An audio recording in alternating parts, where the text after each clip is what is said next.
Hello and welcome to Sarah's Learning Corner. Today I'm going to be showing you how to set up an exam or a quiz. So first make sure your editing is turned on. Then we're going to go down to whatever week you want the quiz or exam to be in. So we'll do week 1 again. And we're going to click Add an Activity or Resource. Perfect. Now, I always forget where this is, right here where it says Quiz. We'll click that. And we're going to just call this week 1 quiz. So now you want to set the timing. So we want the open and close quiz enabled for pretty much any quiz or exam you're going to do. And we're going to have the quiz be on March 3rd.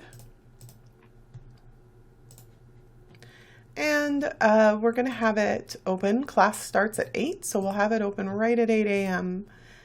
And we'll change the close date to March 3rd.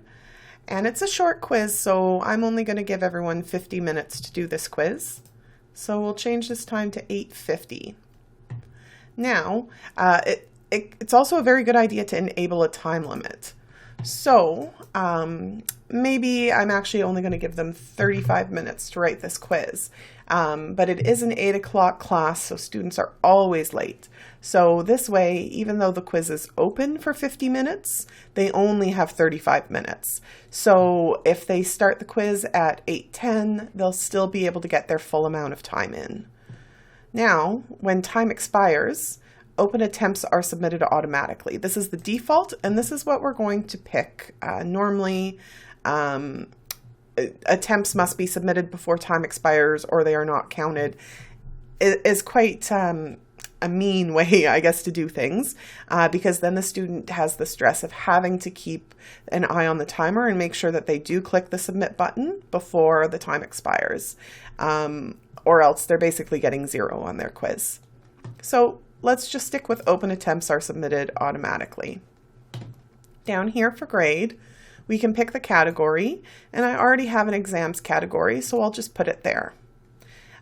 If this is an exam like the medication administration safety screenings, where they have to get a minimum amount to actually pass the course, even though their pass might be an 80%, you can put that there. So maybe it's out of 20 marks and they need to get 18 out of 20 to pass. But for now, I'm going to leave that blank. Now, if you're doing something fun, maybe this quiz is done twice. You can go attempts allowed and make it 2.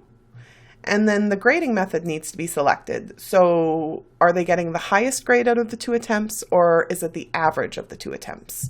Also, you can do first or last attempt, but typically it's going to be highest grade or average grade. So we'll pick average grade here.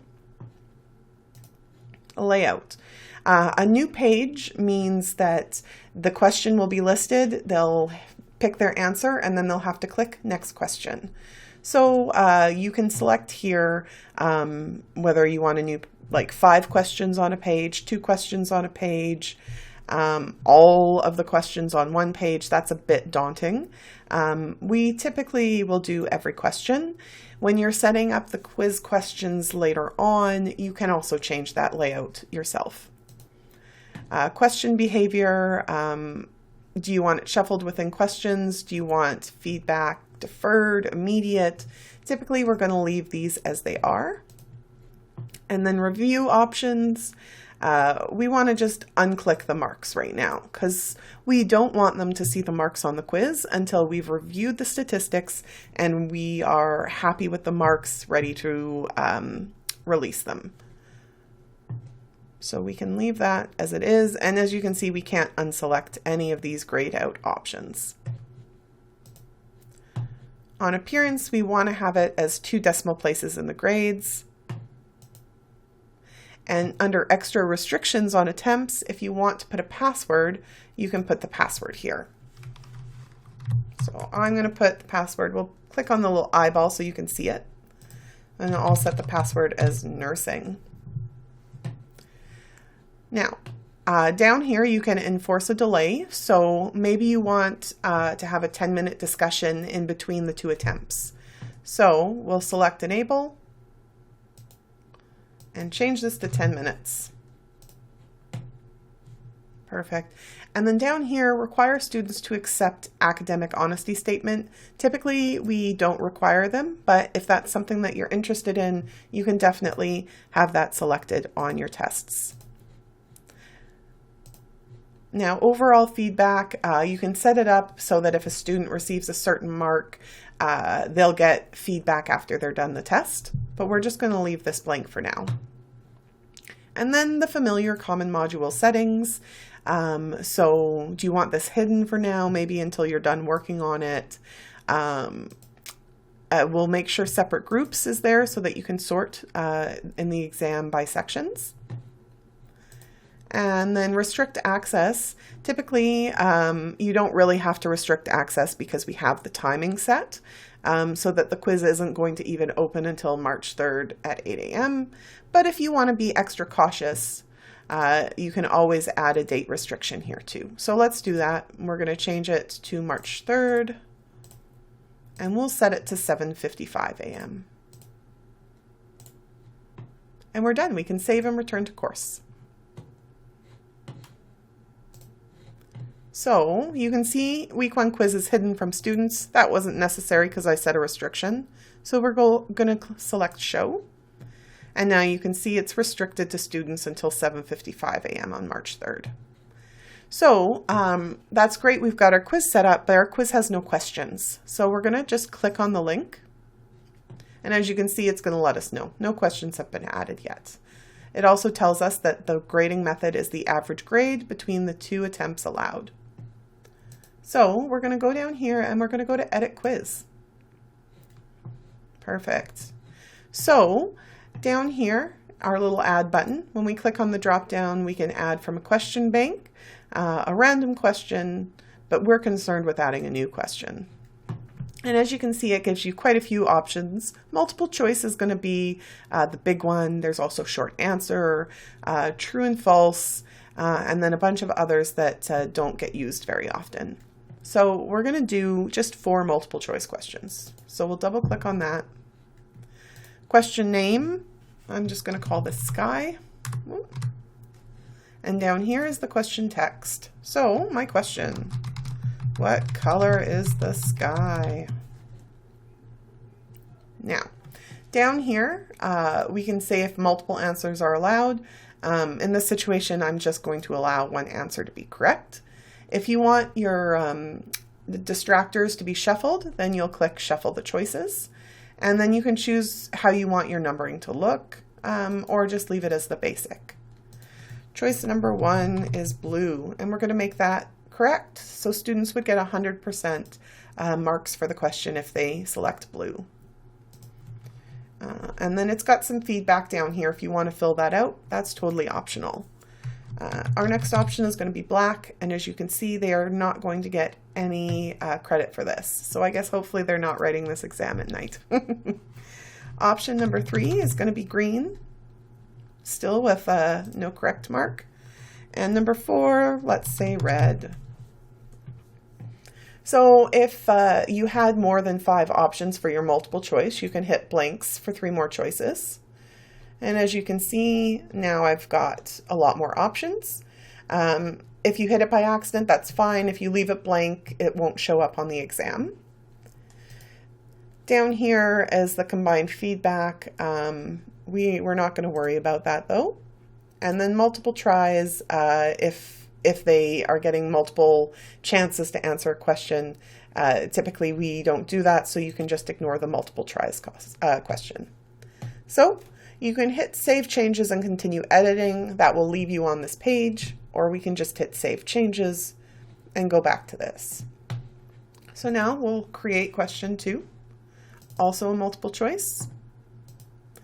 I'm going to call this question name month. You might want to have the question name for everything be quiz 1. And then that's easy for you, or you can get more creative with your question names if you want. It's not something that the students are seeing. So the question for this is, what is the shortest month? And again, I'm going to leave it for shuffling the choices. So we'll put April as the first one and leave that as incorrect. Put February down here for the second one and give it the 100% correct. And let's pick some other random months. Perfect. So that's good. I'm leaving all of these alone and I'm hitting Save Changes. And we've got 2 more questions to go. So we're going to go with a hard one here. What learning management system are we using right now? Same here, leaving the shuffle on. Choice number 1, we're going to put the correct answer, and that's Moodle. And then let's just put some other ones in here.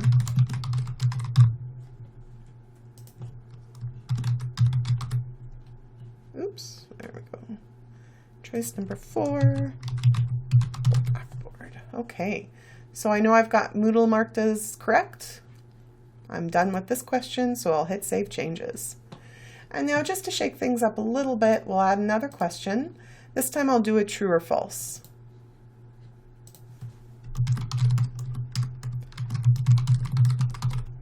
Perfect. So you've got correct answers labeled as false, but the correct answer is actually true because I've said the year is 2020, and that's true. So as you can see, true or false questions are quite easy to set up because you're just selecting whether they're true or false. We'll hit Save Changes again, and I've got my little 4-question quiz.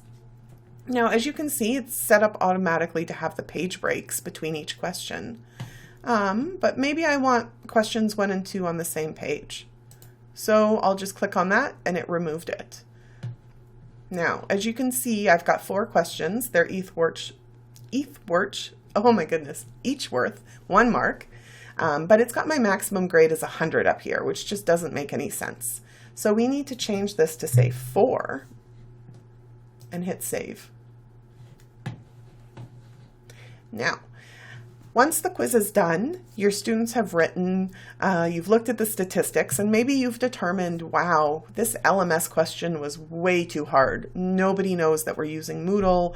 Everybody got it wrong. I don't think it's fair to keep it on the test. I want to remove it from the quiz. But the quiz is already ran, and you cannot delete a question once the quiz has already happened. So in that situation, you would just click on the little pencil and change it to 0 and hit Enter. So now this question isn't worth any marks. Then we need to change the maximum grade to 3 and hit Save. So now my quiz is only out of 3, even though everybody got this question wrong. It doesn't matter because it's been removed. And you can easily change this again if you change your mind or get some advice from a coworker and they really feel strongly that the question should remain. And then you just go back up here, change it to 4, and boom, you're done. So this is editing the quiz.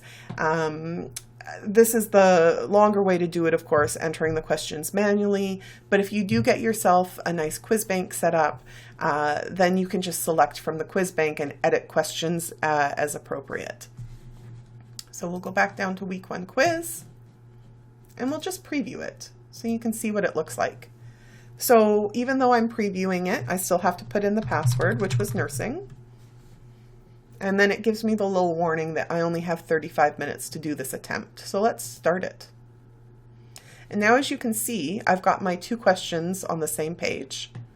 So we're gonna pick the sky is blue. Maybe I'm a bit confused. Maybe I don't realize February is the shortest month and I actually think November is. So we'll select that, go to the next page, select Moodle for the LMS that we're using. And then you can see the true or false question, the year is 2020. We'll go true. And hit finish attempt. Then I do have the option to return to the attempt, or I can hit submit and finish. Perfect.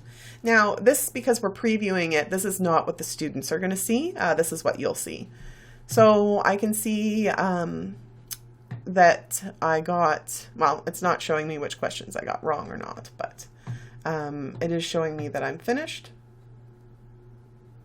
and we can finish the review now. Perfect.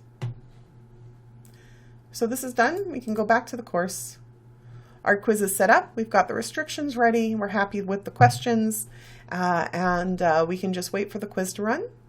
And that's that. If you have any questions or comments, please leave them in the comments section below, and I'll get back to you as soon as I can. Thank you so much for watching this video, and have a great day.